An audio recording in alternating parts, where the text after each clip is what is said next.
오늘 우리가 묵상하는 요한계시록 18장 20절부터 19장 10절까지의 내용은 크게 두 가지로 나눠 볼 수 있습니다. 먼저 18장 20절부터 마지막 24절까지는 이전까지 이야기 나왔던 바벨론의 멸망에 대하여 누군가는 심판을 받고 괴로워하겠지만 바벨론의 말도 안 되는 폭정 가운데 괴로워하고 있었던 하나님의 사람들은 큰 위로와 기쁨을 누리게 될 것이다라는 약속입니다. 이 약속은 예레미야 51장에서 예언되었던 이 바벨론 멸망에 대한 축가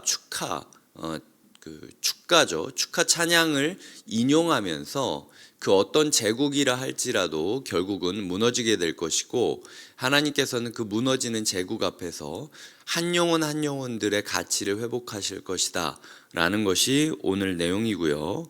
두 번째 19장 1절부터 10절까지는 그렇게 무너져야 할 제국들이 무너지고 어린 양의 혼인잔치가 시작되는 모습을 그리고 있습니다.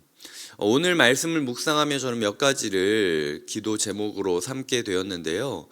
첫 번째로는 반복되는 표현에 주목하게 되었습니다. 21절을 보겠습니다. 결코 다시 보이지 아니하리라. 22절 결코 다시 내 안에서 들리지 아니하고, 결코 다시 내 안에서 보이지 아니하고, 결코 다시 내 안에서 들리지 아니하고, 23절입니다. 결코 다시 내 안에서 비치지 아니하고, 결코 다시 내 안에서 들리지 아니하리로다 라고 이야기하고 있습니다.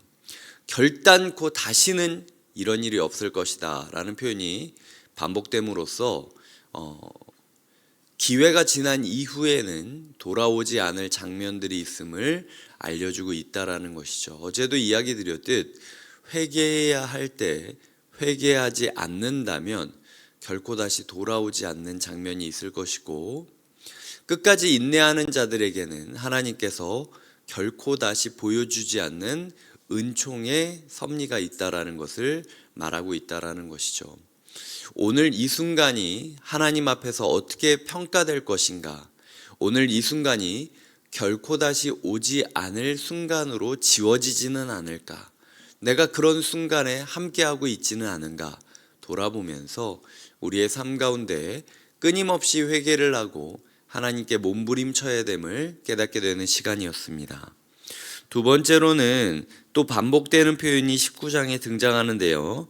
19장 1절에 할렐루야라는 표현이 나오죠. 3절에 두 번째로 할렐루야라고 하고, 4절에는 아멘 할렐루야라고 이야기를 합니다. 6절에 할렐루야라는 표현이 또 등장하죠. 이 할렐루야라고 하나님을 찬양하라라고 하는 표현이 우리가 예배 가운데 찬양 가운데 외쳐질 때는 되게 찬양 인도자가 막 권면하면서 같이 찬양합시다라고 독려할 때 쓰는 용어처럼 느껴지곤 하는데요.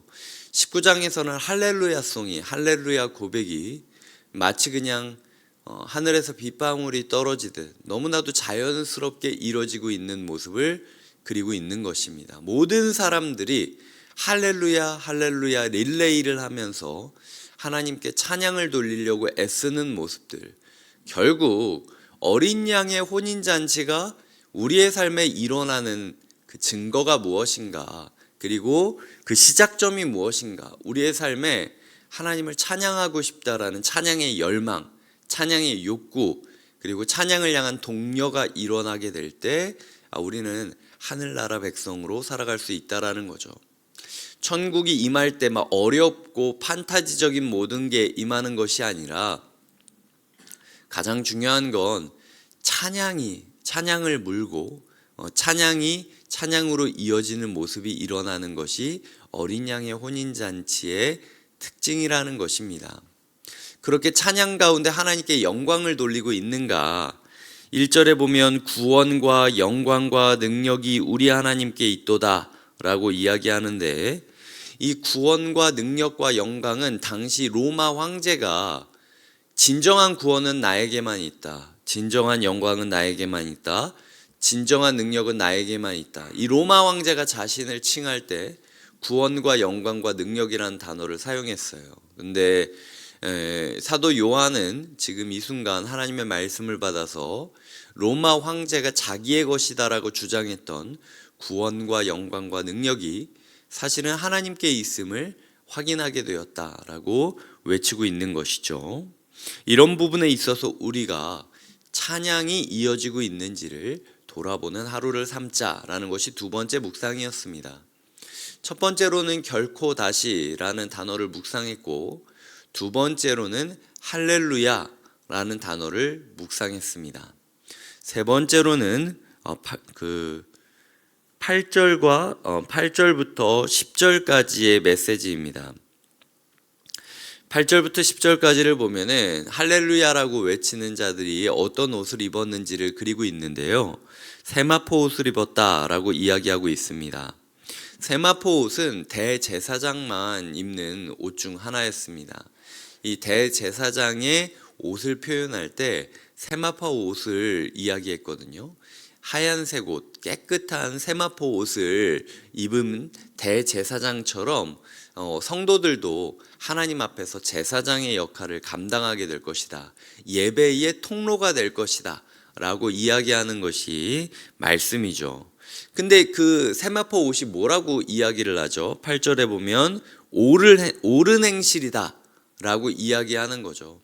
결국 우리는 어떻게 해야 예배자로 살아가느냐, 어떻게 해야 대제사장으로 살아가느냐 라고 생각할 때 많은 사람들은 이 무대에 오르느냐 안 오르느냐, 악기를 잘 다루느냐 못 다루느냐, 아니면은 노래를 잘 하느냐 못 하느냐, 이걸 예배자의 기준으로 두곤 하는데, 예배자의 기준은 깨끗한 행실, 옳은 행실을 뜻한다라는 거죠.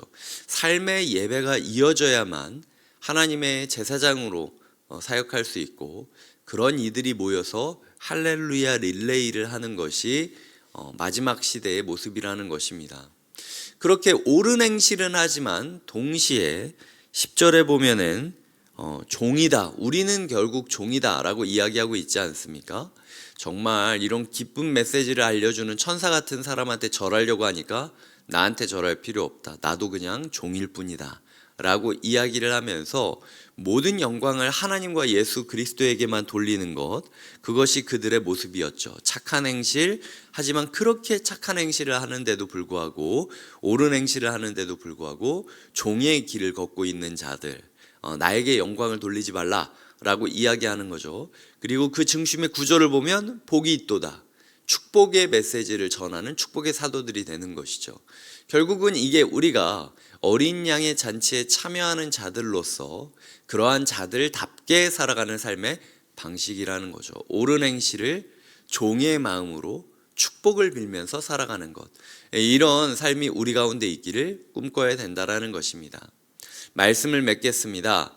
하나님과 우리와의 관계에 있어서 결코 다시 오지 않을 장면들이 있음을 기억하며, 회개해야 할 것을 회개하고 소망해야 할 것을 소망하며, 동시에 할렐루야를 서로 릴레이하면서 우리의 삶 가운데 어린 양의 잔치를 불러오고 시작하는 장면들이 필요하고요. 마지막으로는 그런 모든 삶 가운데 최선을 다하여 옳은 행실을 하는 하나님의 예배자, 대제사장으로 살아야 하지만, 동시에 자기의 옳은 행실에 집중하는 것이 아니라 우리를 옳은 행실을 할 수 있도록 대제사장으로 불러주신 하나님께 감사하며 종의 길을 걷는, 그리하여 그 하나님의 종으로서 온 세상 가운데 축복의 메시지를 외치는 것이 필요하다라는 것이 오늘 말씀의 핵심입니다. 이 세 가지 교훈을 가지고 오늘 하루 잔치를 미리 누리는 준비자들이 되어 가시길 주님의 이름으로 부탁드립니다. 기도하시겠습니다. 하나님 아버지, 하나님의 잔치를 준비하는 자는 준비하는 자만 느낄 수 있는, 누릴 수 있는 기쁨이 있음을 깨닫게 됩니다. 우리의 삶 가운데 때로 불합리한 일들이 보인다 할지라도 결코 다시 보이지 않게 하실 하나님을 의지하며 소망하며 회개하며 살아가게 하여 주시고, 날마다 할렐루야를 릴레이하는 공동체가 되어 어린 양의 잔치를 미리 맛보게 하여 주시옵소서. 하나님, 우리의 삶에 최선을 다하여 하나님의 예배자답게, 삶의 예배자답게 옳은 행실을 해야 하지만 그럼에도 불구하고 내가 종일 뿐임을 잊지 않게 하여 주시고, 이런 두 가지 마음을 가지고 세상의 축복의 사도로서 살아가게 하여 주시옵소서. 예수님의 이름으로 기도드립니다. 아멘.